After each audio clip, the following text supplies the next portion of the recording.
Tô botando para apresentar aqui já, pessoal. Tá. O material já está lá no Saga, tá? Um PowerPoint a respeito das fontes do direito.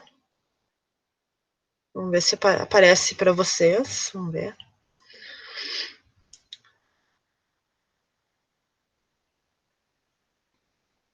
Aparece para vocês, pessoal. Só alguém responde ali, por gentileza.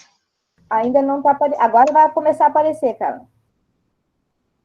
Ah, então tá bom. Agora já começou a aparecer. Tá? Já começou.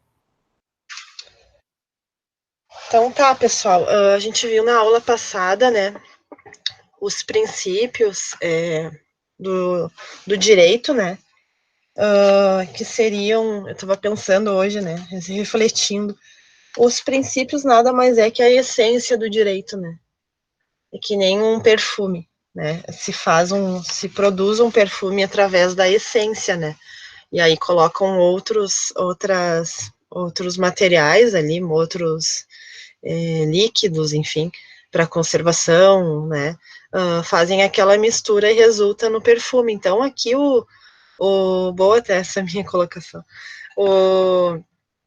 as fontes do direito é como se fosse o perfume, né, a gente tem a essência, que são os nossos princípios, e daí as fontes do direito que a gente vai ver hoje é como se fosse o nosso perfume, a gente pega a essência, né, o que diz os princípios, que eles vão nortear os demais dispositivos, né, jurídicos, né, para que a gente possa utilizar isso, né, na movimentação de processos, né, na defesa das pessoas que estão buscando um direito, né. Mas para que a gente possa iniciar, a gente precisa saber o que é direito, né. Então, pessoal, direito, ele tem origem lá no latim da palavra directum, que quer dizer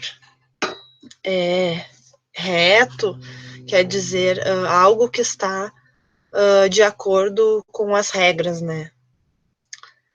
Também vem lá dos romanos antigos, que é a soma da palavra dis, mais rectum, né? Então, dis quer dizer muito, e rectum quer dizer algo que seja correto, algo que seja reto, que seja justo, ou que seja certo. Então, seria direito aquilo que é muito correto, né? Aquilo que é muito justo e aquilo que é muito certo, né? Que a gente fala até que a gente vai buscar no direito a verdade real, né?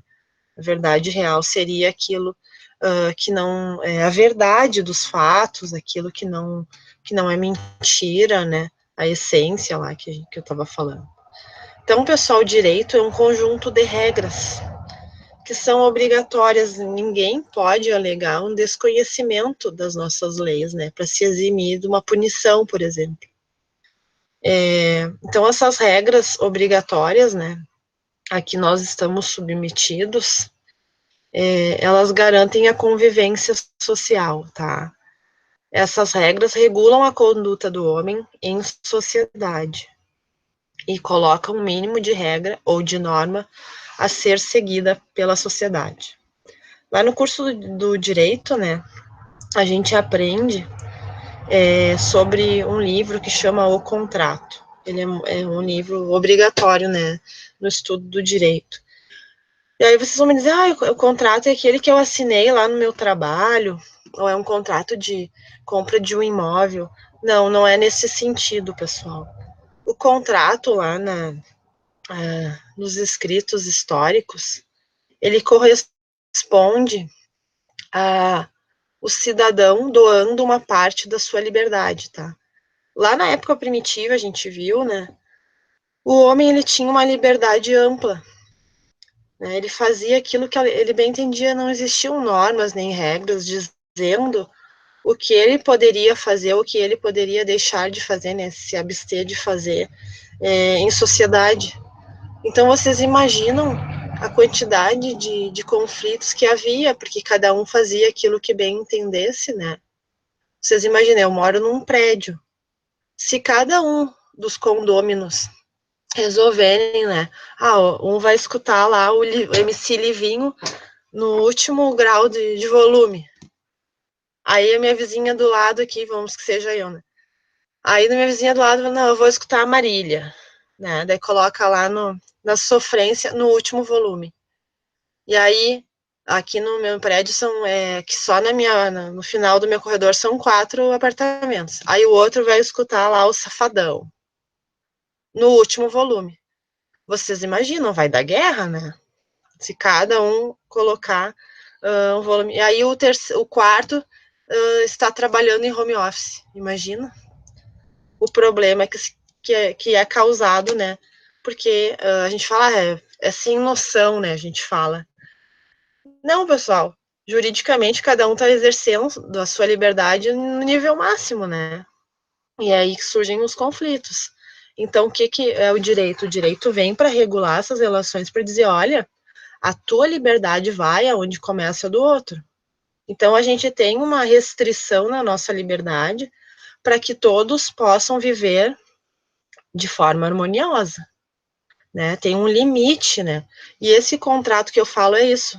O ser humano, ele cedeu uma parte da sua liberdade para quem? Para o Estado, tá? Para o Estado regular essas relações para que diminua, né, os conflitos. Então, os conflitos vão surgir aonde as pessoas sem noção forem usar de forma ampla essa sua liberdade, lesando o direito de outrem. Então, quando eu aumento um volume demasiado, né, sem estar me preocupando com nada, provavelmente eu vou causar um prejuízo, né, e aí que vai caber a outra pessoa? Buscar o seu direito. Vai poder ir numa delegacia, fazer um BO, vai poder mover uma ação, né, contra esse volume alto, né, porque, né, a minha liberdade ampla não pode ser exercida. A gente, no momento que a gente cedeu parte da nossa liberdade para o Estado regular essas relações, a gente soube que a gente teria que ficar preso a essas normas, né, para que a gente obtesse essa harmonia de convivência em sociedade, né. Então é isso, direito conjunto de regras obrigatórias, né, que garante essa convivência social e que regula a conduta do homem em sociedade, colocando o mínimo de regra ou de norma a ser seguida por essa sociedade, tá? Então, pessoal, o direito surge para colocar direção, ordem e regras de conduta, garantindo esse convívio em sociedade para que os homens vivam de forma harmônica, né? Então, a gente pode dizer, pessoal, quando a gente cede essa parte de liberdade e aceita viver de acordo com essas regras, né, a gente assinou lá um contrato, né, mas é um contrato que ele não existe fisicamente, não existe um papel, né, é um contrato que a gente assinou com o Estado, né, e a gente se determinou a viver de acordo com essas regras, né, então, para buscar essa harmonia. Então, ali tenho por objetivo obter justiça, né, e realizar o bem comum. Isto é, dar a cada caso a solução merecida e adequada.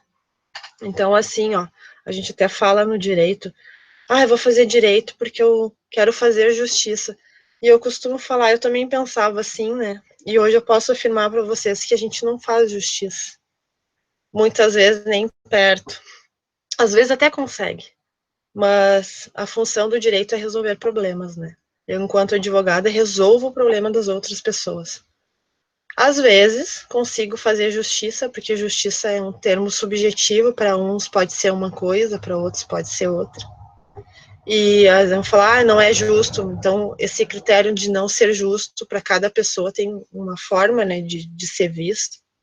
Não, a gente não tem a mesma resposta, né.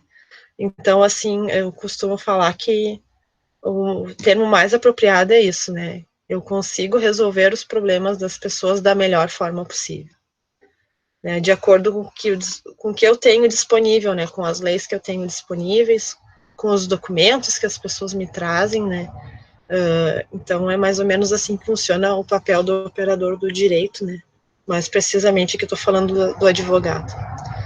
Então, dar a cada caso a solução merecida e adequada. Direito é, pois, um conjunto de normas e regras de conduta, tá? Que acompanham o homem desde o nascimento até a morte. Quando a gente nasce, né, a gente fomos gerados na barriga das nossas mães, já existem as leis, né, antes mesmo da gente ser concebido. Então, quando a gente já nasce com esse monte de leis, né, todas essas regulações da vida em sociedade, né, então a gente já nasce com alguns direitos e com algumas obrigações, né. Mas eu pergunto para você, será que essa frase está correta? Conjunto de normas ou regras de conduta que acompanham o homem desde o nascimento até a morte. Bom, desde o nascimento, sim, né? Quando a criança nasce, ela já tem direito a receber uma ação de alimentos, né? Sim, né? Ah, mas a minha mãe não sabia quem era o meu pai. Não riam, tá? Porque isso é bem comum. Eu lembro sempre dos meus casos aqui, mas eu já conto, assim, de forma breve. Então, aquela criança já pode, né, representado pela mãe, porque é menor, ingressar com uma ação, né, de investigação de paternidade, né, famoso DNA, e aí para buscar esse direito aos alimentos, né, do pai faltante. E aí vocês vão me dizer, tá, tudo bem, quando nasce tem direito, né, a entrar com uma ação, se houver uma violação de algum direito, enfim. Mas, gente, essa proteção que o direito dá, essa criança que nasceu, ela vem muito antes. A gente sabe que no nosso país é proibido o aborto.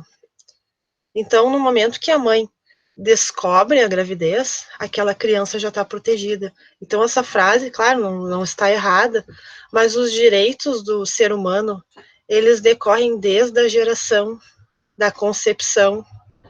No momento que o Estado diz, olha, é proibido o aborto, essa criança lá no ventre, ela já recebe proteção. Se a mãe, né, quiser, ela pode pedir esses alimentos enquanto grávida, tá? Ela não precisa esperar o bebê nascer para exigir esse direito do pai, né? Ela pode fazer a investigação de paternidade, não precisa esperar, não entendo muito, mas acho que não precisa esperar o nascimento, né? Mas enfim, então a gente chama de direitos do nascituro, né? Então ainda não nasceu, né? Ele pode vir a não nascer, né? Também, inclusive. Aí, obviamente, né? Se entrou com um pedido de alimentos e a criança não chegar a nascer, né? Ou haver um aborto espontâneo, por exemplo, aí extingue a obrigação alimentar, né? Porque a criança não nasceu com vida, né? Então, esse direito, pessoal, ele acompanha o homem já, a criança, no caso, desde o ventre materno, tá? E essa criança a gente chama de nascituro. Então até a morte, né? Poxa, no momento da morte, a pessoa também não tem descanso, né? Por quê? Porque no momento da morte, ainda a gente presta uma obrigação para o Estado. Eu não posso pegar um familiar meu que faleceu, simplesmente largar lá no cemitério e enterrar. Existe um trâmite legal para que isso aconteça de forma correta. Mas para que tem que fazer isso? Porque a gente tem que saber qual foi a causa da morte daquele ser humano, para que aquilo não fique assim suspeito de que tenha sido algum crime, né? Então existe um trâmite, né? Alguém tem que expedir um documento dizendo, olha, essa pessoa que faleceu dia tal, tal, tal, lá na casa dela, na sua residência, ela sofreu uma morte natural, né? Teve um infarto, né? Morreu dormindo, enfim. Então alguém precisa atestar aquela conduta, aquela situação, para que isso seja legal, né? Que seja legítimo e que as pessoas possam enterrar os seus entes, né? Na forma correta. Então até na morte essas relações são conduzidas pelo Estado e são protegidas pelo direito, né? Então essa é a forma correta, né? E como eu falei, a gente aceitou viver nessa sociedade cheia de regras no momento que a gente assinou aquele contrato lá, que é um chama de contrato social, tá? Assim, cada sociedade formula suas próprias regras, o que vai ser feito de acordo com a sua cultura, com seu momento cultural, também vai respeitar as tradições daquele povo e também ali os períodos históricos. Eu já, na aula passada, acho que já toquei nesse assunto, que uma coisa, o direito é uma coisa, vai encaixando na outra, né? Então, pessoal, cada povo, cada sociedade vive de uma forma, né? A sua maneira cultural, o seu período histórico. Então, assim, como eu falei, aqui no Brasil é proibido o aborto. Poxa, tu vai ali para a Europa, aborto é que nem mato, né? É autorizado, é legalizado, é feito de forma. Isso aí é uma parte boa, né?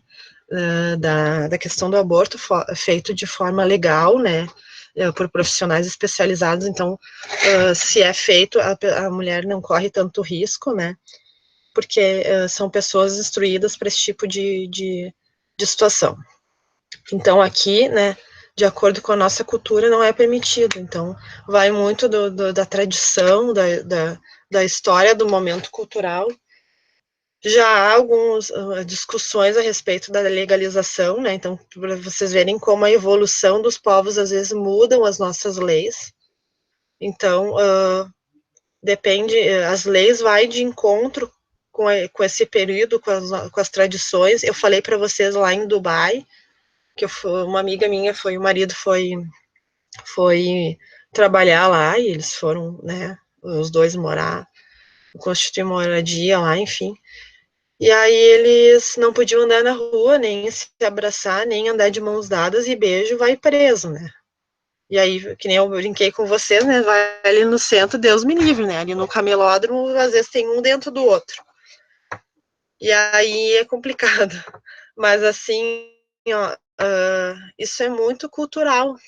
Então as nossas leis vão vir de acordo com a nossa cultura. Por isso que tem essa diferenciação. Por que num país é assim e no outro é assado? Eu contei para vocês também daquelas meninas. Agora eu esqueci os países, mas são países, né, que juridicamente são. Eu até nem posso falar isso, mas eles têm um outro tipo de cultura, né? Em que as crianças casam com 9, 8, 10 anos com homens de 40 e a gente vai achar um absurdo, mas para eles lá é natural, aquilo faz parte da tradição daquele povo. E é natural que seja assim, eu acredito que as crianças achem aquilo normal, está naturalizado naquela cultura. E para nós, que já estamos mais evoluídos, assim, no sentido da lei, a gente já tem proteção, né, das crianças, né? A gente tem um código, que é o Estatuto da Criança e do Adolescente, que, historicamente falando, é uma lei muito jovem, mas a gente já tem essa proteção, né? Imagina, para nós é realmente um absurdo, causa repulsa, inclusive, de ver aquelas fotos, né? As crianças não têm nem noção do que, né? A gente fica pensando, né? Ao nosso olhar, do que está acontecendo ali, né? A gente sofre de ver aquelas fotos, tá? Então, aqui, pessoal, eu trouxe para vocês um símbolo do direito, até quando vocês já devem ter amigos, enfim, algum parente que se formou lá, advogado, né? E aí a gente até costuma, não sei o que eu vou dar de presente de formatura, geralmente aparece a deusa Têmis, né? Em alguns presentes, né, do pessoal que cursa direito. Então, pessoal, a deusa Têmis é essa mulher aqui que a gente está vendo, que ela está carregando uma balança, né? Ela vem com os olhos vendados e algumas vezes, não é sempre, ela vem segurando uma espada, tá? Então a gente vai ver cada um desses objetos, ele tem uma representatividade, né? Ele corresponde a alguma coisa, né? Então a origem da deusa Têmis, ela vem lá da mitologia grega, né? Lá da Grécia. E a deusa Têmis, ela era guardiã, deusa guardiã, dos juramentos dos homens e também da lei. Então, ela carregava uma balança, né? E essa balança representa um equilíbrio, que de um lado vem a razão e de outro o julgamento, né?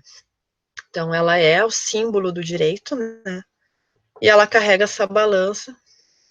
E também, pessoal, a justiça vem representada por esses olhos vendados. E a gente costuma falar, né? Eu inclusive, também falava isso. Ah, ela vem com os olhos vendados porque a justiça é cega. A gente escuta muito isso. E, na verdade, não tem nada a ver com isso, né?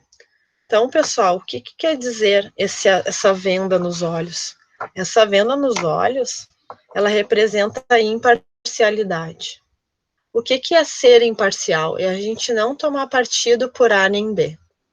No direito, um juiz, quando ele vai julgar uma causa, independente de quem quer que seja, ele não pode julgar em razão da classe social, ele não pode julgar em razão da cor da pessoa e nem do credo, né, da religião a que as pessoas se dedicam, né.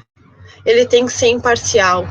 Ele não pode ver a pessoa no sentido, né, de ser, digo assim, de ser um amigo, um desconhecido. Ele tem que julgar igualmente para todas as pessoas, né, sem diferenciação. E para isso ele vai utilizar nossas fontes, ele vai usar o que o direito fala a respeito daquele caso, o que as leis falam, e aplicar a lei. Ele não pode ver essas questões, porque senão ele está sendo parcial, tá? Então, essa venda nos olhos representa essa imparcialidade que precisa existir no direito, né? O juiz não pode tomar partido por questões subjetivas, ele tem que aplicar o que diz a lei e nada mais, tá? Então, essa imparcialidade transmite a ideia que, diante da lei, todos são iguais, sem distinção lá de credo, de cor, de classe social, né? Então, para a lei, pessoal, a gente sabe, a lei é feita para todos, sem distinção. Não há diferença. A lei tem que ser aplicada para todos de forma igual, não pode haver nenhum tipo de diferenciação, tá? Então, e com frequência, essa deusa Têmis, ela vai vir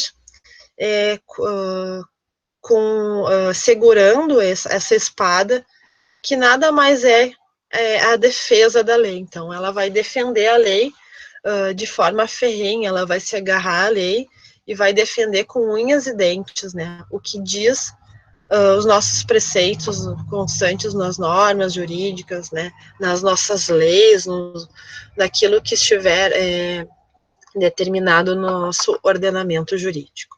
Tá? Então, apresentando aí para vocês a nossa deusa Têmis.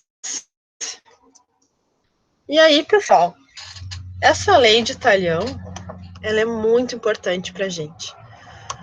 Porque, de acordo com os registros históricos, essa lei de Talhão foi a primeira lei da história da humanidade, tá? Obviamente, ela tá presente em algum lugar, né? Ela tem um registro, né, de existência, e ela vai ser encontrada lá no Código de Hammurabi, lá em torno de 1700 antes de Cristo, tá? Lá no reino da Babilônia. E vocês conhecem essa lei de Talhão, não por esse nome, mas a gente não usa às vezes esse termo, olho por olho, dente por dente. Isso é a lei de Talhão, tá? Então, para que vocês possam entender bem o sentido dessa lei de Talhão, eu trouxe para vocês um artigo da lei, que está no Código de Hammurabi, que é o artigo 196.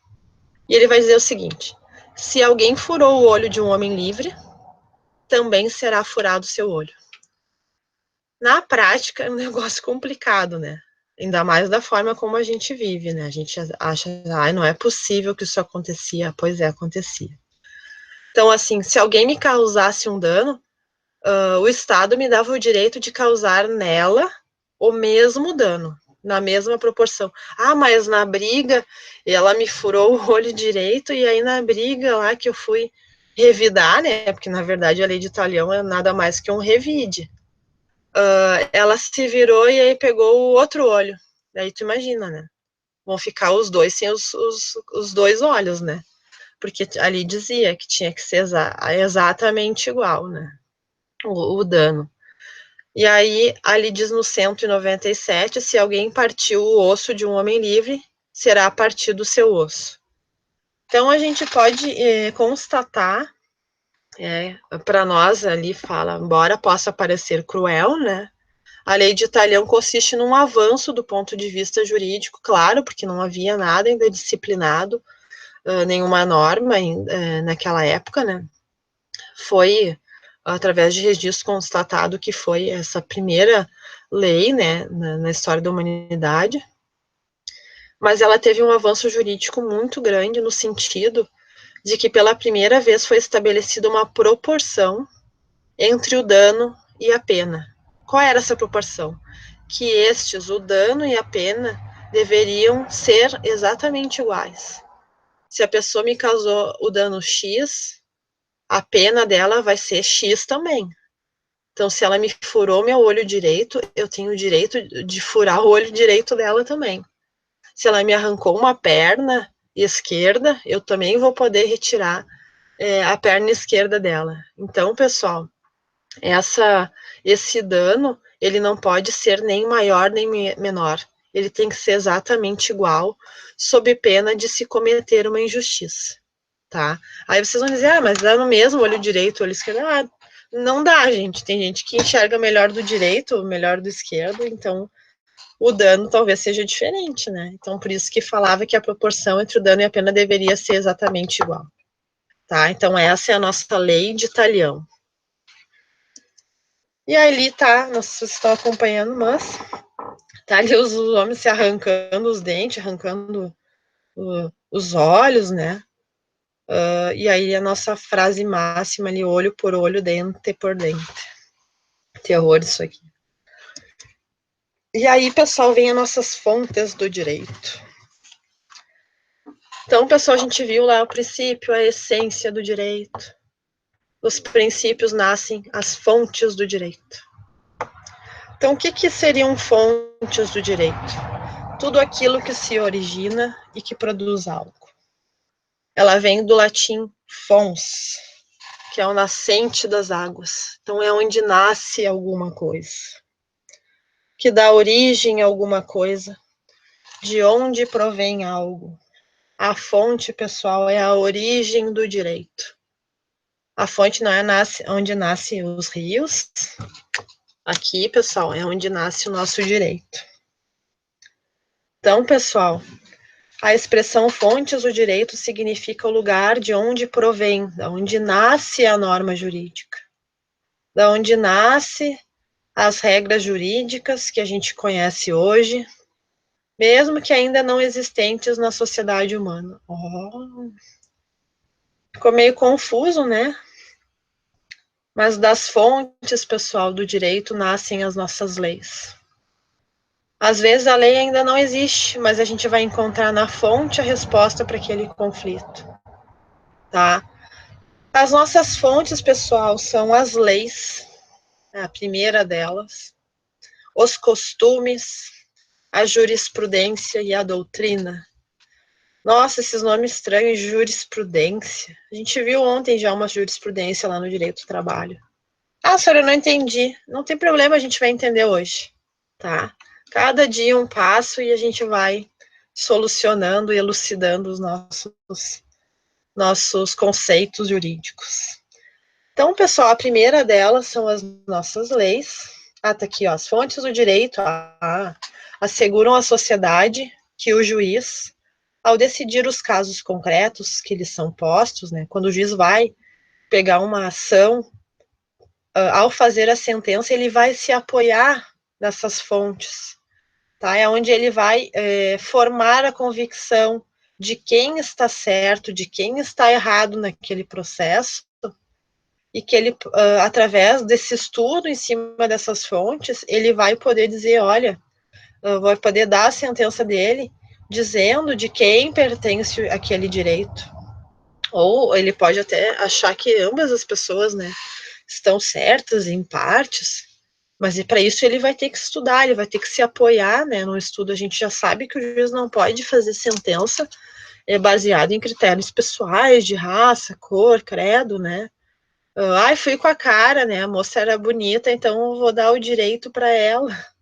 Não pode, né? A gente já viu ali que tem que ter equidade, imparcialidade, isonomia. Então, ele vai ter que fazer o estudo dele para formar aquela convicção a respeito daquele determinado problema, e aí ele vai decidir isso baseado na lei. O que diz a lei sobre violência doméstica? Ele vai ter que pesquisar, né? Por isso que os juízes são muito respeitados pelo seu conhecimento, porque eles estudam muito, né? Então, eles sabem o que fala a lei sobre violência doméstica. Ah, mas nesse caso não diz na lei. Ah, então ele vai olhar como aquela sociedade se comporta. Quando acontece um caso sobre violência doméstica, Deus me perdoe, né? Mas um homem que bateu numa mulher grávida, uma gestante, não está na lei especificamente assim. Então, como é que aquela sociedade vê um caso em que o homem, né, agrediu uma gestante? Ele vai lá nos costumes, tá? Ah, mas não tem na lei, não tem nos costumes. Ah, então vamos ver o que fala os livros que falam sobre a violência doméstica. As pessoas que estudaram sobre esse tema se aprofundaram e escreveram obras sobre a violência doméstica.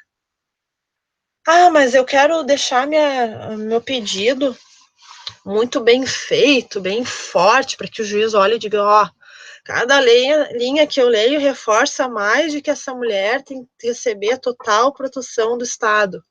Então, eu vou nos julgados, né? O que a justiça tem decidido a respeito dessas mulheres que são agredidas durante a gestação? O que os tribunais têm falado a respeito desse assunto? Aí eu vou lá na jurisprudência. E aí, pessoal, a gente não vai utilizar ou um ou outro. Se houver material nessas 4 fontes, eu, enquanto advogada, eu vou colocar na minha petição, quando eu for entrar na justiça por um cliente, né, vamos que eu seja advogada dessa moça que sofreu essa violência doméstica, eu vou colocar os 4. Se tiver os 4, eu vou fazer o meu pedido, vou colocar o que diz a lei, o que diz o costume, o que diz a doutrina e a jurisprudência a respeito desse assunto. Porque o meu pedido vai ficar assim, ó, muito bom, tá? O juiz vai olhar e vai dizer, olha, cada vez eu me convenço mais. Então, quanto mais a gente puder utilizar essas fontes, melhor fica o nosso pedido e maior o direito, maior é a possibilidade dessa cliente sair, né, com uma sentença favorável, tá?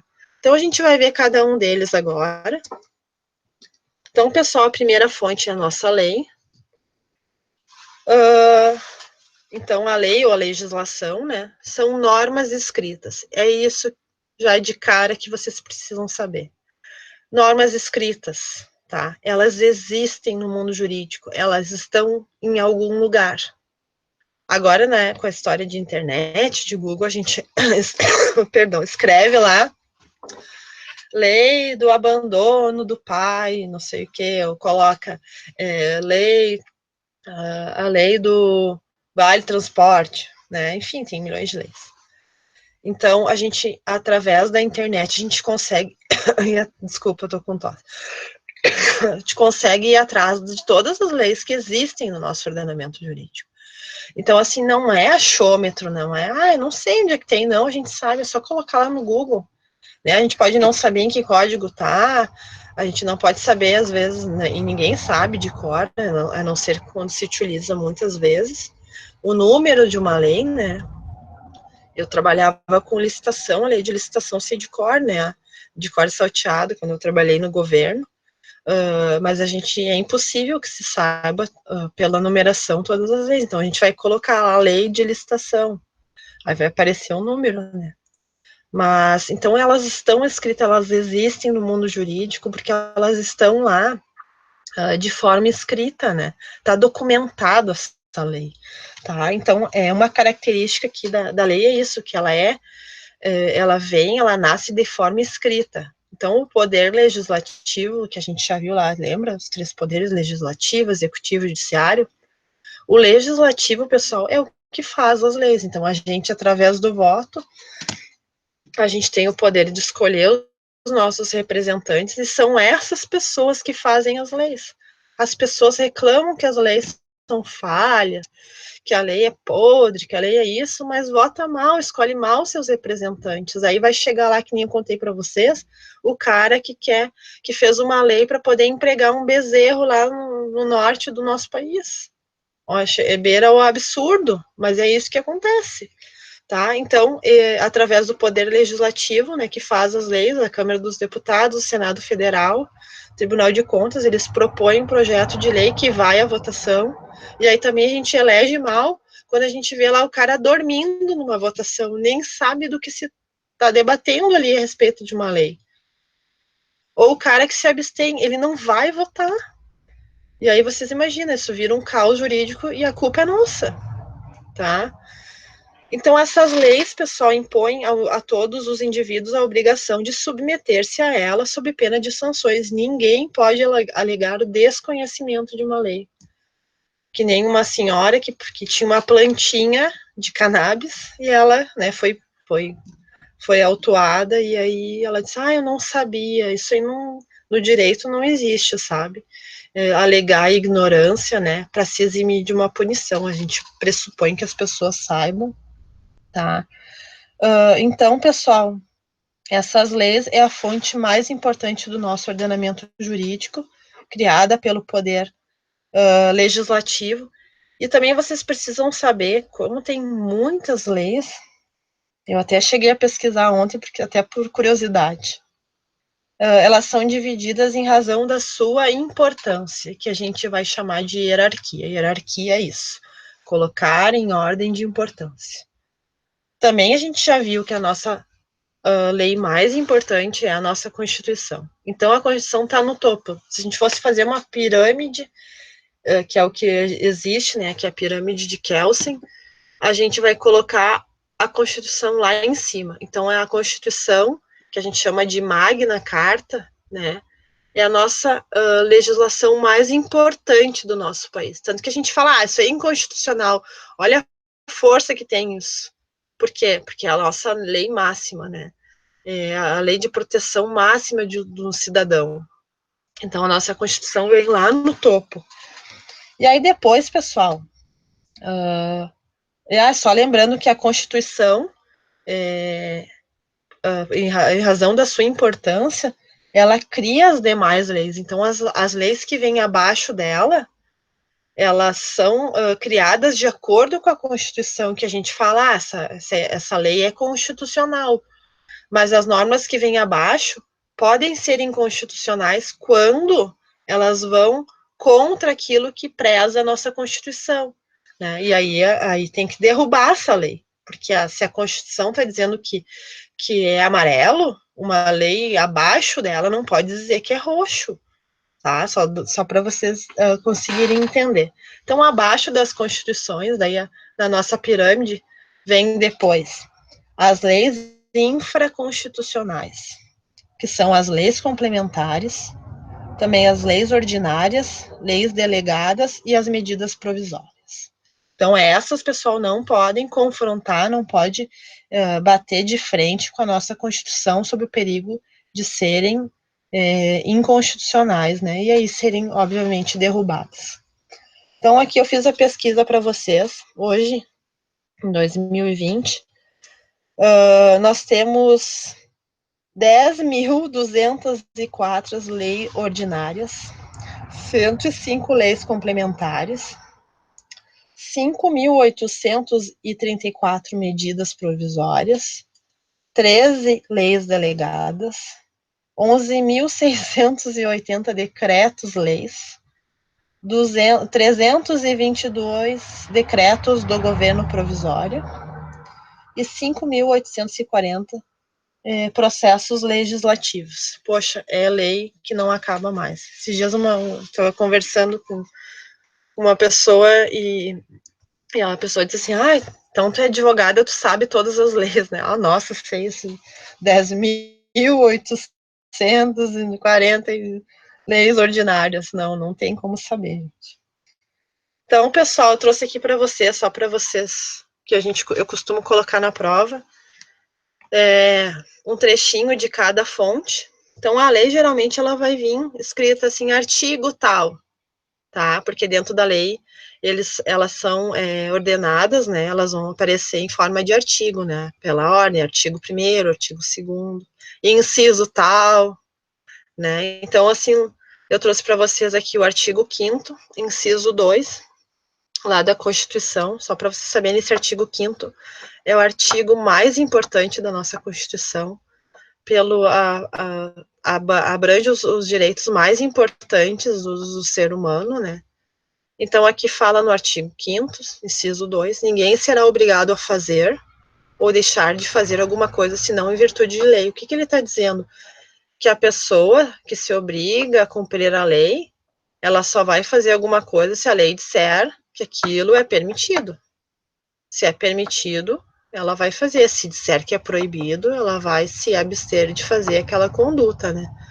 E aí, pessoal, é tão importante falar a respeito disso, porque daí é o mesmo que afirmar assim, poxa, aquilo que é permitido tem que vir escrito em algum lugar. Como é que a gente vai saber o que é permitido ou não permitido se não houver uma disposição legal? Então, para isso que existem essas leis, para que a gente possa caminhar, né, legalmente, que eu falo, de acordo com as leis, mas isso tem que estar escrito em algum lugar, para que a gente possa saber o que é crime, o que não é crime. Então, tem que haver isso de forma escrita, que é a nossa lei, em algum lugar. Então, todos os cidadãos que compõem a sociedade brasileira são submetidos ao regime legal, nós somos submetidos às nossas leis, tá? O que diferencia a legislação das demais fontes é o seu aspecto formal. O que é a forma aqui? É a forma escrita, ela está escrita em algum lugar, não é achômetro. A gente vai procurar na Constituição, a gente vai procurar na internet a lei que fala a respeito daquele assunto, tá? Ela existe, tá? Não fica dúvida nenhuma. A gente vai ler e é o que está escrito, exatamente como está escrito na lei, né? Então, a gente já viu ali que ela é criada pelo nosso legislativo, tá? Eu vou passando aqui. Artigo 927, um outro artigo que fala no Código Civil, daí, também estabelece uma ordem de conduta que aquele que por ato ilícito, né? A gente tem as normas lícitas, que são as que são permitidas, e as normas ilícitas, que são as que não são permitidas. Tá? Aquele que causar dano a outro fica obrigado a repará-lo. Se eu pegar o celular de vocês e tocar no chão de propósito, eu causei o dano. Então, esse artigo vem dizer que a pessoa vai cometer um ato ilícito se ela causar dano a outra pessoa. Né? Se eu pegar uma conversa, uma foto que seja, um nudes lá, e colocar na internet, eu estou causando dano a alguém, eu sou obrigado a repará-lo. É isso que diz o artigo 927. E é o artigo 186, aquele que por ação ou omissão voluntária, vou ler todo, depois eu explico, negligência ou imprudência, violar direito, né, ou causar dano a outro, ainda que exclusivamente moral, comete ato ilícito. Então, aquele, pessoal, que agir ou deixar de agir, que é omissão voluntária, através de negligência ou imprudência. Isso aqui dá uma confusão, que ninguém sabe o que é negligência e o que é imprudência. Então, negligência, vocês lembram aqueles casos das mulheres que esquecem os filhos no carro? Nossa, aquilo é um horror. E aí a criança morre. Pô, cometeu um ato negligente, né? Deveria estar cuidando da criança, né? E imprudência são atos destinados às pessoas que trabalham, por exemplo, um médico, né? Ele tem o dever de ser prudente quando faz uma cirurgia, ele não pode esquecer um esparadrapo, uma ferramenta, um bisturi, sei lá, dentro do corpo de uma pessoa, tá? Então, essas pessoas, se causarem dano através disso, elas são obrigadas a reparar porque cometeram um ato ilícito, tá? Então, violar o direito e causar dano, mesmo que seja moral, pessoal. Tem uma conhecida que ela briga com o ex-marido e vai pra internet, escreve um monte de coisa. Pessoal, dano moral, cuidem com a internet, com o Facebook, né, o dano, ele não é só, ele abrange as questões morais. Se a gente falar mal de alguém, houver algum registro, a pessoa tem todo o direito de buscar o direito nessa esfera do dano moral, tá? Então, também comete ato ilícito titular de um direito que, ao exercê-lo, excede manifestamente os limites impostos pelo seu fim econômico, social, pela boa-fé e pelos bons costumes. Então, aquela pessoa que viola direito, por exemplo, abuso de poder, o policial, quando vai efetuar uma prisão, ele não pode matar a pessoa que foi acusada de um roubo, por exemplo, de um furto, né, ali no centro bem comum. Então, é só para trazer para vocês exemplos de como vêm os artigos na nossa lei, tá? Aí na Constituição também, lá no artigo 5º, ó, de novo, inciso 39. Não há crime sem lei anterior que o defina com pena nem pena sem prévia combinação legal. O que que fala aqui? A gente tem que saber, através dessa forma escrita, que aquela lei existe, né? Existe, quando vai se criar uma lei, se discute na sociedade, né, e também é divulgado nos veículos de comunicação que vai surgir aquela lei e tal, né. Vocês imaginam, todo dia eu saio pra rua, vou dar um exemplo meio besta, saio todo dia na rua com tênis branco. Aí no outro dia eu sou presa porque eu tô usando um tênis branco. Ah, mas eu não sabia. Ah, pois é, criaram uma lei que a partir de meia-noite do dia anterior, de ontem, vai ser preso quem usar tênis branco. Então, isso precisa ser divulgado para que a gente possa saber, né? E aí, então, uma lei, eles fazem a lei lá no Legislativo, vai à votação, e esse período já os meios de comunicação estão divulgando, né? Aquela criação daquela lei. E aí, pessoal, ela tem um tempo que a gente chama de vacatio legis, que é o tempo da vacância. Nossa, não entendi nada. Então, esse tempo de vacância, ou de vacatio legis, é o tempo para que as pessoas possam se adaptar com aquela lei, tá? Porque a gente não tem como saber, né? Se os meios não divulgarem, a gente não tem como saber. Então, existe um tempo, geralmente, na criação do novo Código Civil, se eu não me engano, foi em período de 1 ano, é bastante tempo, né? Para as pessoas se adaptarem àquela nova lei. Então, para considerar qualquer conduta humana como crime, tem que existir uma lei, tá? E aí tem esse tempo para que as pessoas possam se acostumar com aquela lei, e aí depois daí vão estipular uma data, e a partir daquela data aquilo passa a ser um crime. Daí eu trouxe para você aqui exemplos de lei. Então eu falei para vocês horrores de leis aí para todos os lados, né? Daí só os exemplos para vocês saberem que ela vem pelo número, e aí depois vem uma barra e o ano de criação, tá? Vou passar essa partezinha. E aí, pessoal, a gente tem os costumes. Eu acho que a gente vai ter que parar nos costumes, mas eu vou terminar ele hoje. Depois a aula que vem, a gente vai ver as próximas. Se a lei é norma escrita, o costume é norma não escrita. A gente não vai ver isso em lugar nenhum. Ele não está escrito, ele não tem previsão. Ele se origina das condutas humanas, daquilo que a sociedade determina que o ser humano deve agir, tá? Ele age como se fosse uma lei, tá? Porque todos os seres humanos, eles vão repetidamente praticar aquela conduta como se aquilo fosse lei, tá? Então, o costume, ele surge de uma convicção do grupo social, as pessoas cumprem aquilo com rigor e não percebem que daquele costume, muitas vezes, nasce uma lei, tá? Então, pessoal, esse costume, ele é uma conduta, assim, que ela é praticada de forma reiterada. O que quer dizer reiterada? A gente pratica aquilo várias vezes, por dias, anos, tá? Se uma pessoa vivesse mais de 100 anos, ela iria praticar aquele ato durante os 100 anos da existência dela, tá? Gerando um costume, né? Então, ela passa a ser praticada por todos reiteradamente, então, de várias vezes, por um longo período, tornando-se aquele hábito obrigatório. Nossa, professora, não entendi o que seria esse costume, né? E eu vou dizer mais, se a pessoa deixar de praticar ou praticar de forma diferente esse hábito, as pessoas vão reprovar ela. As pessoas vão olhar ela diferente e dependendo a pessoa vai apanhar na rua, tá? Nossa, que horror, é verdade.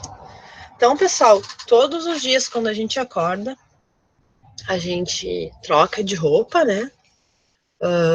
Para ir trabalhar, né? A gente escolhe a nossa roupa e ninguém cogita sair de casa sem roupa. Mas isso está escrito em algum lugar? Pois é, não está escrito em lugar nenhum. Então a gente pode afirmar, pessoal, que isso é uma regra de conduta, que andar vestido em espaço público é um comportamento costumeiro, né? É de origem dos nossos costumes. Ninguém cogita sair na rua sem roupa. Então a gente pode dizer que isso é uma norma, tá? Uma norma que tem origem no nosso costume, né? Então essa norma costumeira, né, de andar vestido, ela pode ser considerada jurídica, pois corresponde ao que diz as normas legislativas, ao que diz os nossos princípios, né, de que as pessoas têm que andar na rua vestidas. E aí, pessoal, prometi para vocês que hoje era a aula dos pelados. Então, ali, casal peladão é detido em São Cristóvão, por quê? Porque violou uma regra de conduta costumeira, tá? Ali tem né, tá com as devidas tarjas, o cara até, acho que apontando uma arma, e ali as musas da Copa, né, também foram detidas. E aí vocês vão me dizer, não, mas hoje em dia tem a lei do... Agora eu me esqueci o nome, só que me falta. A lei do atentado violento ao pudor. Mas essa lei surgiu do costume. Ela nem precisaria existir, porque isso já é inerte ao ser humano, que a pessoa tem que se vestir para sair na rua. Ninguém... se a gente vê alguém na rua e diz, essa aí é louca, né? E dependendo, né, se for uma pessoa de idade, vai pegar o guarda-chuva, vai dar nesse cara aí que tá com o popô de fora. Então, ali, também, origem do costume, já falei para vocês lá, tá aqui o lugar. O casamento das meninas menores de idade lá no Irã, né? Que para elas, né, é um costume, e para nós é um absurdo, né? Chega a doer no peito, vendo essas meninas tão jovens casando com homens bem mais velhos. Outro exemplo, pessoal, de costume, são as filas. Ninguém cogita furar a fila, né? Espero eu. Quando tá na fila do banco. Mas aonde está escrito que nós temos que ficar na fila? No nosso costume. A gente criou essa organização social que é de espera, né? Quando a gente vai ser atendido num estabelecimento, num banco, né? Quando a gente espera num consultório médico, né? Não existe nada sobre uma regra ou uma lei a respeito de fila. Mas a gente sabe que furar a fila não é uma conduta respeitosa, né? Então a gente segue esse costume, né, de ficar em fila, tá? Também podemos citar, eu trouxe um outro exemplo que é bem legal, que é a história do cheque. O cheque, ele foi criado, pessoal, para substituir o dinheiro. Não tenho dinheiro, então eu vou passar um cheque. Então, esse cheque de origem, ele teria que ser compensado no momento, igual o dinheiro, né? Ele equivale ao dinheiro. E não compensado após, tá? Ele é um cheque pós-datado, a gente conhece como pré-datado, mas o termo certo é pós-datado. Foi criado para a ordem de pagamento à vista, e não depois. Porém, com o costume, as pessoas passaram a emiti-lo como ordem de pagamento futuro, né, para garantir uma dívida, mas na verdade ele deveria compensar no momento da emissão. E também trouxe para vocês a lei da união estável, né, o que existe nas nossas leis, é o regramento para o casamento. Não existia, na verdade, a união estável. Tanto que falavam a amante, a concubina, né, reprovando quem vivesse com outra pessoa que não fosse pelo casamento. Mas isso aí começou a ser tão normal, né, começou a ser por costume isso, ter esse costume da união e do homem e da mulher fora do matrimônio. E aí a justiça, né, E a nossa sociedade, porque as nossas leis são criadas pela nossa sociedade. Os costumes originam de desejos da nossa sociedade. Eles pensaram, não, mas espera aí, do fruto dessa união aí, que não é legítima pelas nossas leis, pelo nosso Estado, as pessoas têm herdeiros, né? Então, começaram a ver de outra forma, de que essas pessoas mereciam amparo, mereciam proteção, e aí surgiu a lei do concubinato, tá? Não existia uma lei, só existia a lei do casamento. Então, quer dizer, só era protegido quem fosse casado. Quem vivesse com outra pessoa sem a intenção de constituir o matrimônio era considerado como uma reprovação. As pessoas não viam com bons olhos. Mas aí, com o costume, né, das pessoas se unirem sem efetuar o casamento, surgiu essa lei do concubinato. Falei para vocês que dos costumes geram leis. Eu acho, pessoal, que a gente vai parar por aqui, porque ainda tem mais 2 fontes, daí eu vejo na aula que vem, que seriam, deixa eu ver o que diz aqui, só vou terminar os costumes, vamos terminar aqui, depois eu vejo. Quando uma certa relação de trabalho, a gente está falando de legislação trabalhista, não houver estipulação de salário, poxa, não tem um contrato aqui, que a pessoa assinou dizendo qual seria o salário dela na prestação de um serviço. O empregado terá direito de receber a importância igual àquele que fizer o mesmo serviço equivalente na mesma empresa, ou do que for pago, olha só a importância do costume, que for pago habitualmente, tá ali o costume, né, entre parênteses, para serviço semelhante. Então, se uma pessoa prestar um serviço e não houver um contrato dizendo que o salário dela é de R$1.000, como é que o juiz vai decidir o que é devido a esse trabalhador? Poxa, a gente não tem a prova escrita, né, que seria o nosso contrato. Para onde o juiz vai correr? Ele vai olhar lá nos costumes, o que a sociedade costuma pagar para um pintor que trabalhou 3 dias consecutivos durante 6 horas por dia. E aí, pessoal, ele vai pegar lá o homem médio, pintor, quanto que ele mais ou menos costuma cobrar por esse serviço naquelas mesmas horas, naqueles mesmos dias. E aí o juiz vai pegar esse costume, vai transformar isso nesse cálculo para poder fazer esse pagamento deste trabalhador. Por quê? Porque não existe em nenhum lugar o valor correspondente de horas, né, para aquele serviço de pintura. Então, ele vai lá no costume para poder solucionar aquele litígio, né, que o trabalhador, né, ingressou com uma ação lá para receber por aquele serviço que não foi pago, tá? Então, pessoal, só para reforçar, o costume é um comportamento, dele pode surgir as nossas normas, as nossas leis, né, tanto lícitas como ilícitas, tá? A norma que extraímos do costume é aceita, né? Quando ela é aceita, ela será jurídica, e se não for aceita, ela é antijurídica, né? Daí surgem os delitos do lado do direito penal, né? Que são considerados crimes. O costume, assim, não é uma norma positiva. Quando a gente fala positiva, é que ele não é escrito, não está escrito em nenhum lugar.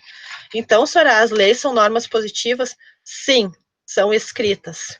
Então, não há nenhuma autoridade pessoal que cria por meio de uma decisão, né? Porque a lei, ela é decidida lá naquela votação que eu falei para vocês, né?